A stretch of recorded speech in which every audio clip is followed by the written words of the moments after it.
Welcome back to BOCI TV. We have a very special guest today, and I'm honored to say that she is a very dear friend of mine. Mary Singer has been a visionary in business since the 80s when she started her business. She was recently awarded a WeBank Business Star, and WeBank is the Women Business Enterprise National Certification. Yes, that's a big deal. There's one per region in the United States, and so she is one of 14 people all over the country who is honored for being a business star. So let's give it up again. Thank you. Mary has been a champion for women in business. She's been a champion for small business owners as a whole.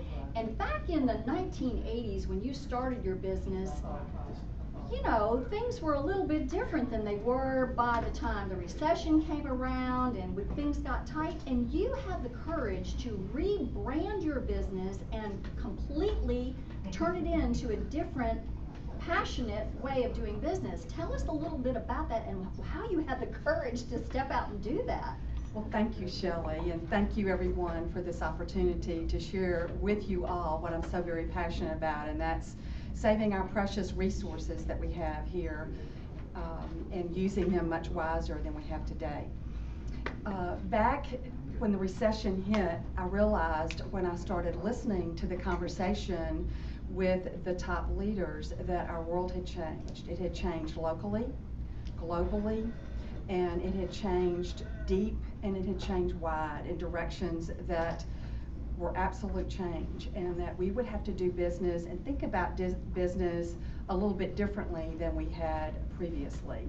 So I used that opportunity to start doing some research. I read quite a bit, and I also started looking and listening very intently to what the large businesses were sharing with us. I think that's one of the key things when there's chaos for small and medium businesses to be able to do, is to really listen.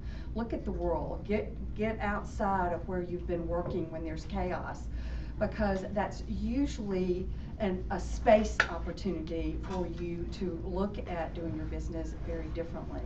And that's what I did. I used my research to try to understand where we were headed, what needed to be looked at, and how I, with the talents that I had been blessed with, could start looking at my business very differently. So you started in the commercial real estate space. I did. And what happened? Well, in real estate, the large facilities are energy grabbers, and they're also the lowest hanging fruits in regard to businesses creating the most amount of efficiency and savings. And so I knew that part of the business, but what I did not know is what the large companies were looking at when they were looking at their facilities. How were they taking this conversation? So my research led me to realize that you've got to follow what the large companies have monetized, what the big picture is looking at in reference to money. And they were looking at the environmental footprint, they were looking at our social responsibility, and they were looking at how that created profits for the larger businesses. So when I figured out the flow of the money, I knew that I could take that conversation and break it down into smaller conversations that would create opportunity for all of us as small businesses, and that we could create economic development by breaking that conversation down into more doable parts from where we're working from. So that's what I started doing. Great. And so when you talk about chaos, I'm sure that you know that the Chinese character for chaos is also a character for opportunity. I've heard that, yes. but I had forgotten that, so thank you for sharing it again. So we know that sustainability has become a hot topic. Sometimes when you hear sustainability, you just think about financial sustainability, or you think about community give back, but what you're really driving to is a triple bottom line, and that's a trend. That is the trend that we're seeing. And when I first started this new pathway, there were maybe 30 or 40% of the large corporations that were reporting either corporate social responsibility reporting, what they were doing socially, or they were reporting what their triple bottom line was. Now it's close to 90, it's over 90%. And it's become so important that Wall Street now has all of the experts looking at this important index, the triple bottom line. And large companies take this out of their annual report, and they have a large report that's set aside for sustainability, environmental, economic, and social measurements and reporting that they're doing. And there are many people that are rising up, particularly consumer groups, that are bringing to the forefront the companies that are greenwashing. They say they're doing things, but they're really not doing what they're supposed to be doing. So that's a trend. We're seeing trends where within the large companies, the procurement departments, which are the buying departments, the ones that we as small businesses would be very interested in knowing within the large companies, they've made it a part of their buying processes now. That's the trend. Instead of the tenet of cost and quality, they've overlaid it with this important financial piece, sustainability. And that's a demand by the consumer. I mean, that's what builds loyalty. That's what people are looking for. For instance, when I go into Starbucks, it's not just for great coffee, it's because of what they're doing to save the environment and the ways that they're giving back to the community. It makes me proud to do business with them. Well, it does me too, and like I meet frequently at Panera Bread and have coffee, and I'm one of those that I take my cups home with me if they don't have the right recycle opportunity for me as a consumer. But I also use it as an opportunity to speak with the management and share with them that I care about our environment, and I care about it for all of the reasons that are important to all of us in this room. And I want to make sure that I am not putting any more waste than I possibly can into our environment. It's important for our next generation, and yes. we care about it. So you're willing to tell your truth quicker, faster, and make your point. You understand it from the bird's eye view and what's driving Wall Street now. It's not just the money anymore, folks. But also you understand it from the grassroots point of view, because when you speak up at Panera, you're saying, I'm a buyer, I'm a consumer, I care, do something about it. And they're changing it. Yes, yes they are. The last time I mentioned it to them, he said that the whole waste unit is being redesigned because they had so many complaints around it. So see how powerful we are as consumers. So the point of that is a small voice. Small voices matter. Collectively, we all matter. This is our Earth. There is no planet B. We only have one opportunity to do this correctly. And it is my passion to leave a legacy for everyone that knows me, that I've cared and done my part for waste, and that I've cared and done my part for water, and I have cared and done my part to have clean air. Wow. And I want you to tell the little story of how it really came home with your grandchildren. My grandchildren are my heart, as all of our children and grandchildren are our heart. And my daughter, in raising her children, by the time they were 3 years old, they knew how to look at packages and paper and know if it could go in a recycle unit or if it were to be thrown away. And so many times they were my voice. Gammy, you can't throw that away. And I was like, oh my goodness, this really does matter. And so you're listening to the conversation that's happening in the big picture, the big world, and then you're understanding where you live and where you reside on a daily basis, how it affects your life, and what you can do to create change. We always created our playtime around collecting baskets of whatever was in nature, and we called it making something out of nothing. It's whatever nature provided us for that day. And we've had the most amazing playtime of just being together. They make me the most beautiful vegetables out of leaves and flowers out of my garden, and they serve me, and they make up beautiful stories about food and bring me these beautiful vegetable sandwiches wrapped in leaves, and I act like it's the best part of my day. And it truly is a wonderful part of my day to see them experience nature, use their amazing creative minds. And we've not bought plastic toys that end up in the waste field that do not create creativity in our children's lives.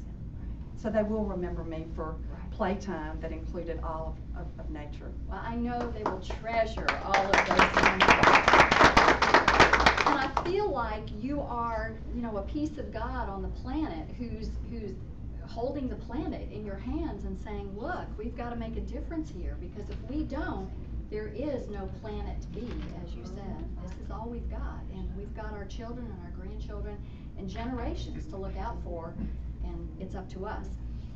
Let me go back to business for just a minute, and because I know what you've done from the top and from the bottom, and let's talk about how small business can get pulled into this, and how one of your clients you had heard speak at a WeBank conference, and the conversation that you had with her, and how that trickled down into meaning significant more new business for her because you were willing to educate her on the fly.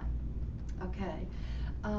First, let me explain again what I've been able to do is I've leveraged what large corporations are doing. I break all of that big conversation down into smaller opportunities for small and medium companies. That's one of the services that we offer. We do training, e-learning, whatever it takes to make sure that that communication is passed along to small and medium businesses.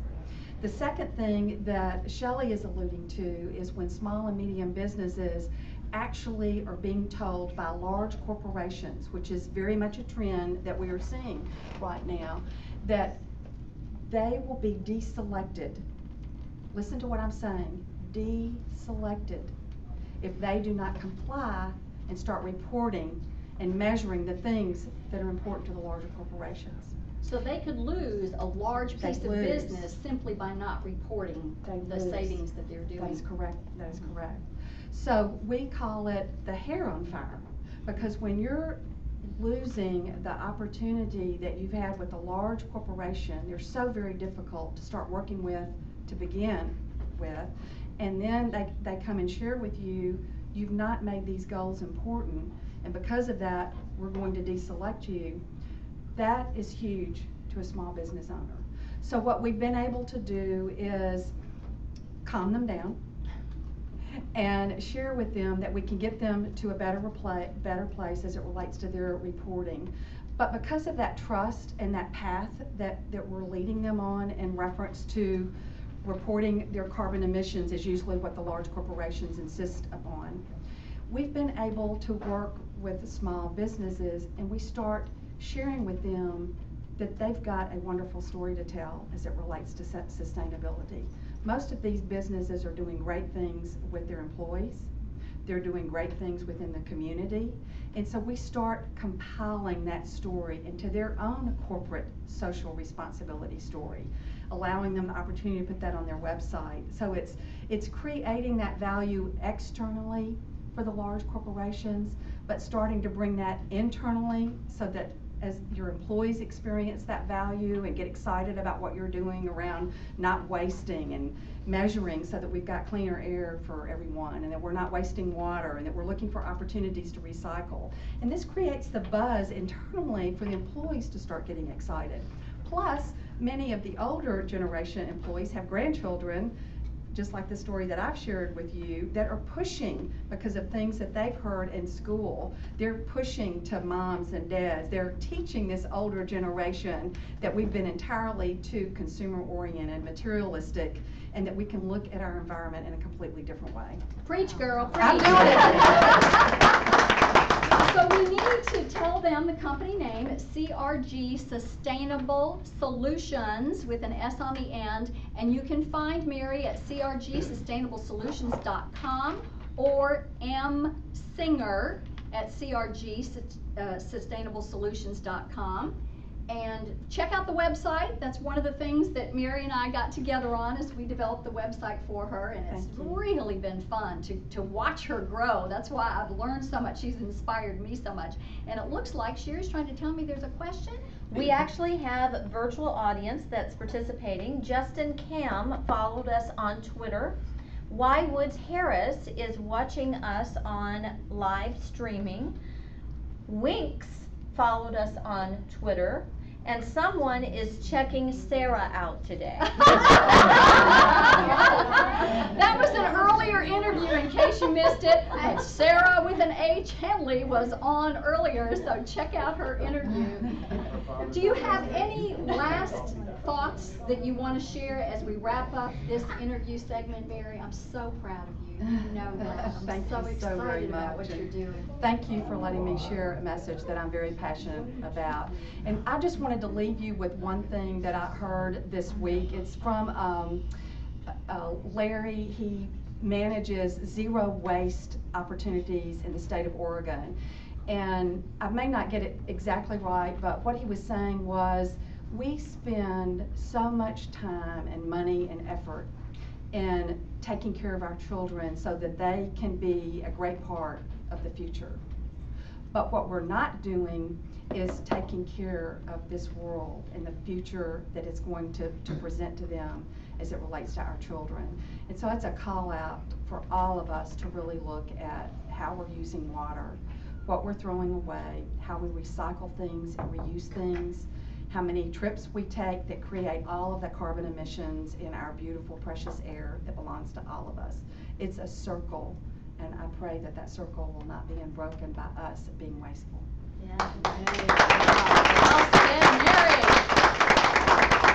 So check her out, crgsustainablesolutions.com. I know that they are we need to tell them that you are going to be speaking at Click and Connect, live and virtually, and that will be on Thursday, May 16th.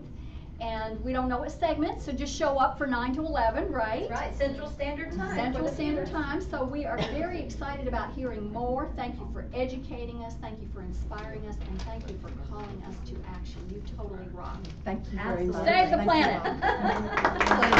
all.